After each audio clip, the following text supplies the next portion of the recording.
Hello friends, आज की video में हम जानेंगे प्रेग्नेंट बनने की प्रोसेस कैसे होती है। प्रेग्नेंट होना किसी भी महिला के लिए एक बहुत अवसर की तरह होता है। एक नई जिंदगी को आप इस संसार में लाते हैं। ये वाकई ही बड़ा मुश्किल और महत्वपूर्ण प्रक्रिया होती है। तो आज हम इसी प्रक्रिया के बारे में जानकारी लेंगे। सबसे पहले हमें ये जानने की ज़रूरत है कि हमारे शरीर में रिप्रोडक्टिव ऑर्गन्स कौन से हैं। मुख्यत्वे दो रिप्रोडक्टिव ऑर्गन्स हमारे शरीर में रहते हैं। एक है ओवरीज और फैलोपियन ट्यूब। सबसे पहले हम ओवरीज की जानकारी लेंगे। हर महिला के शरीर में दो ओवरीज रहती है, एक लेफ्ट में एक राइट में। ये लगभग 4 सेंटीमीटर बड़ी रहती है और ओवरीज यूटेरस के दोनों तरफ ओवेरियन फॉलिकल से स्थित रहती है। ये एक लिगामेंट से गर्भ से जुड़ी होती है। ओवरी का मुख्य काम है कि अंडाणुओं को सक्रिय करना, यानी अंडाणुओं को बनाना और ओवुलेशन के वक्त अंडाणुओं को रिलीज करना। दूसरा अंग है फैलोपियन ट्यूब, जिसका एक हिस्सा ओवरी से जुड़ा होता है और दूसरा हिस्सा यूटेरस से जुड़ा होता है।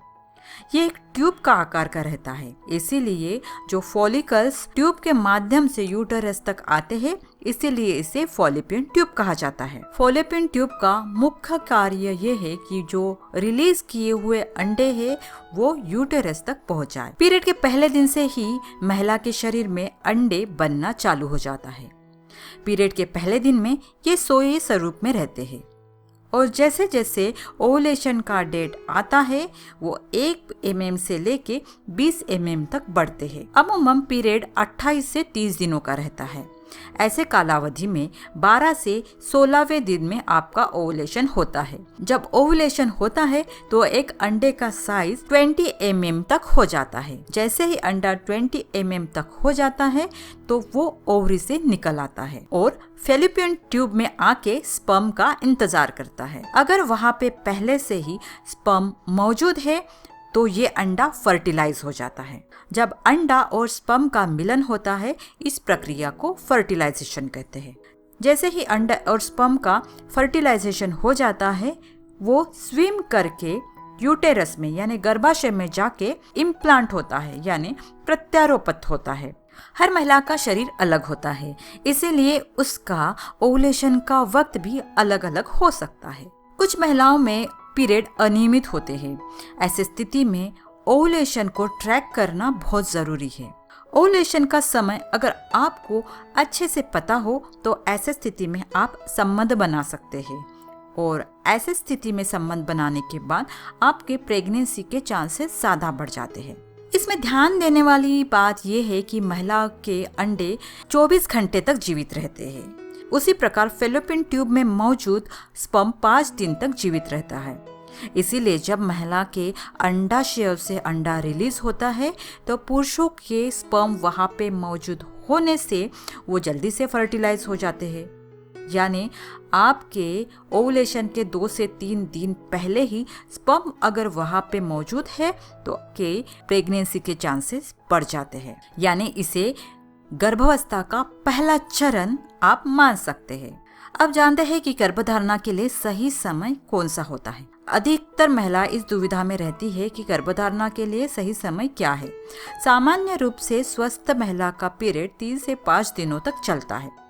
पीरियड के 12वें दिन से 18वें दिन के बीच में प्रजनन क्षमता चरम पर रहती है, यानी ये आपके प्रेगनेंसी के लिए पीक टाइम रहता है। इस पीरियड को आप ओवुलेशन पीरियड भी कह सकते हैं। ओवुलेशन पीरियड को गर्भधारणा के लिए सबसे सही वक्त माना जाता है। तो अब हम जानते हैं कि गर्भधारणा करने से पहले हमें किन चीजों पे ध्यान देना जरूरी है। नंबर 1, आपकी एज। अगर आपकी आयु 35 से ज्यादा है तो गर्भधारणा में दिक्कत हो सकती है। इसीलिए ये सुनिश्चित करें कि अगर आपकी आयु 35 से ऊपर है तो सबसे पहले आप डॉक्टर से कंसल्ट करें। नंबर 2, अगर आपका पीसीओडी या पीसीओ की समस्या है तो इसकी पहले ट्रीटमेंट लें। नंबर 3, अगर आप गर्भ निरोधक गोलियां लेते हैं तो वो तुरंत ही बंद कर दें। गोली बंद करने के 3 महीने बाद प्रेगनेंसी के लिए कोशिश करें। नंबर 4, आपका ओवुलेशन का पीरियड जानें। नंबर 5, एक अच्छे डॉक्टर का चुनाव करें जो कि आपको अच्छी ट्रीटमेंट मुहैया कराए। नंबर 6, स्पर्म का चेकअप करें। अगर स्पर्म हेल्दी है तो आपको प्रेगनेंसी में कोई भी दिक्कत नहीं आएगी। नंबर 7, पोषण युक्त भोजन लें। नंबर 8, दिन भर में 9 ग्लास पानी पीने की कोशिश करें। उसके साथ ही हरी सब्जियों का सेवन करें। सीजनल जो फ्रूट्स है वो खाएं। दही दूध का अपने आहार में समावेश रखें। नंबर 9, स्वस्थ जीवन शैली अपनाएं। तनाव से दूर रहे। धूम्रपान, शराब जैसे शौक से दूरी बना के रखें। नंबर 10, नियमित एक्सरसाइज करें, योगा करें, मेडिटेशन करें और अपने शरीर को प्रेगनेंसी के लिए तैयार करें। पर दोस्तों, एक बात आपको ध्यान रखना उतना ही ज़रूरी है कि हर महीने आपके प्रेगनेंसी के चांस बस 20% ही रहते हैं। इसलिए साल भर कोशिश करते रहे। अगर सफलता नहीं मिलती है तो उसके बाद ही डॉक्टर के पास जाएं। तो दोस्तों, अगर आपको हमारी ये जानकारी पसंद आई हो तो ऐसे जानकारी के लिए हमारे साथ बने रहिए और अपना और अपनों का ख्याल रखिए। धन्यवाद।